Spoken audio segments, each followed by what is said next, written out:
here. The heater's still broken. Wish we could get that fixed soon. What'd you say? The heater's still broken. Wait, my game. Gabe, what about me? It's freezing in here, and we're gonna do something about it. Now sit down. Are you going on Greg's list? See, look at this. The world's first odorless and eco-friendly fire logs. Yeah, but one log burns 48 hours. That's great. That's gonna save us so much money. It's too good to be true, Marlene. It's like... Like what? Like a great deal. Now give me your credit card. Monsieur! Honey, Yeah? I think the fire log doesn't work. I think we got scammed. I know, but the guy seemed so nice. Yeah, but so did your mother when I first met her.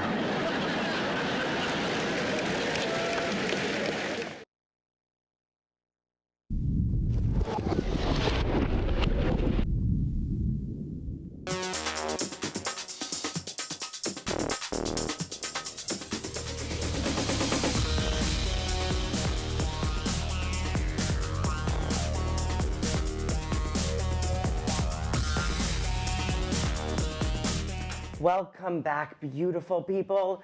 In the studio today, we have Emily Thompson. She is the HIV STI Program Manager at City College. Hi, how are you doing today? Good, thanks so much for having me. Oh, thank you for coming and joining us. So what is your position at City College? Yeah, so I am the Program Manager of HIV STI Prevention Studies under Joni Marinoff, who's the coordinator. And part of my job is that I get to work with the Gender Diversity Project. Oh, and awesome. I provide staff support to students and staff and faculty in that collaboration. Now, for the people who don't know, what is the Gender Diversity Project? The Gender Diversity Project is a service learning project through the Office of Mentoring and Service Learning. And we started in 2004 under the name Transgender Voices, Transgender Rights in response to acts of violence and harassment that were happening on City College campuses toward perceived transgender people. Oh, wow. And you said, how long has it been around? Since 2004. 2004. And who started it? So we did through our office and in collaboration with the Office of Mentoring and Service Learning, yeah.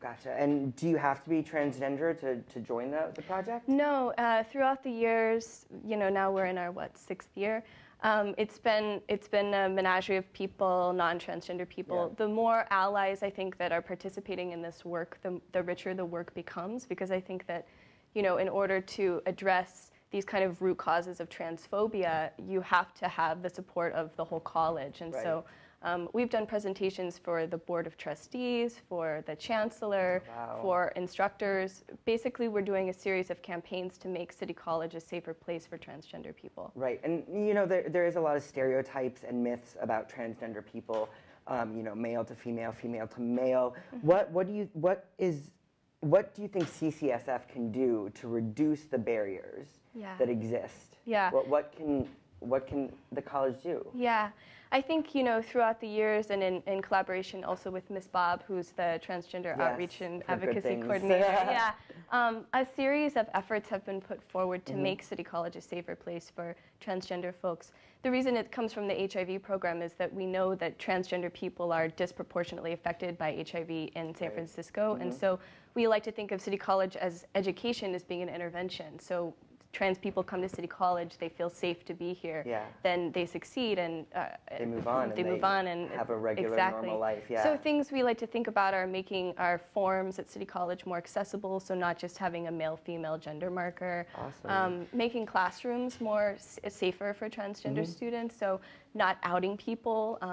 Encouraging instructors to examine their own biases about trans folks. Not when calling the roll sheet, not necessarily outing somebody by their other name. And just real quickly, in November, it's Transgender Awareness Day. What day exactly is it? Yeah, so we do a campus-wide event every November. So next November, probably November 20th or 19th. Okay, good to know. It'll be a campus-wide event, so more info to come, but definitely come out and support making City College a safer place for transgender folks. Awesome, awesome. Now we are going to take a look at a piece produced by Hillary Burkman, which speaks a little bit more about transgender issues here on the CCSF campus. Take a look. My name is Ms. Bob Davis. I'm a professor of music here at City College, and I also work as the Transgender Outreach and Advocacy Coordinator. My name is Dean Bonilla, And right now I'm at City College to get my HIV and STI prevention education certificate, and I'm also taking film classes. I'm a sociology major. My name is Finn Gardner, and I am currently at City College to get enough credits to transfer to a UC or to Stanford or something like that. I think transgender is an umbrella term. It's about transgression of cultural gender binaries and boundaries, whether that is, you know, being born with a body that doesn't conform to your personal identification, or, you know, not identifying as either male or female. And I think that a lot of that falls under being queer if you choose to identify that way. And being transsexual is a subset of transgender. And you can be transgender without being transsexual. Transsexual just means that you are a trans person who wants to change your body to match your personal identification. I consider myself more female than male. I make such a mixed gender presentation that I really am, I don't feel it's fair for me to insist that people call me he or she. The important thing for me is I want to get the dialogue started, and I don't want the pronoun to get in the way.